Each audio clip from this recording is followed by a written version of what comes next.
મારું નામ હરીશભાઈ રેવાભાઈ, ગામ દેલા. હું વર્ષોથી કપા વાવું છું અને મને મેક્સિલની એક ભાઈબંધને બતાવી કે હું સોટી એટલે એનું રિઝલ્ટ બહુ ઊંચું છે અને બીજા નથી સોટી એમાં રિઝલ્ટ થોડું નેચું રહ્યું. અમે એગ્રોવન વેક્સિનનું ખાતર વાપર્યું.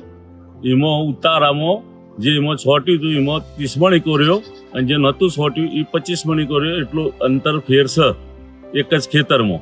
આ જે મેક્સિલ ખાતર છે એ આ વખત હું 3-4 વીઘોમાં ઉપયોગ કર્યો છે, પણ આવતા વખત બધા જ વીઘોમાં 50 વીઘોમાં કરવાનો છે. બધામાં સારું ઉત્પાદન રહે એવું લાગે છે. આપણે આ મેક્સિલ ખાતર છોટવાથી જે છોડને ફૂલને ગરાવ થાય નહીં થતો, પછી મેં પાણી આવે છે તો એનું ફૂલ જળતું નથી, કેરી બહુ જળતી નથી. જે બીજો ખાતરનો છે એમાં આપણો ઉત્પાદનમાં જરે વધારે, એમાં બહુ સરસ રહે. તો ઓછી દવા છોટો તો એ બહુ સારું થાય. 2 સ્પ્રે કરો એટલે ચાલી જશે.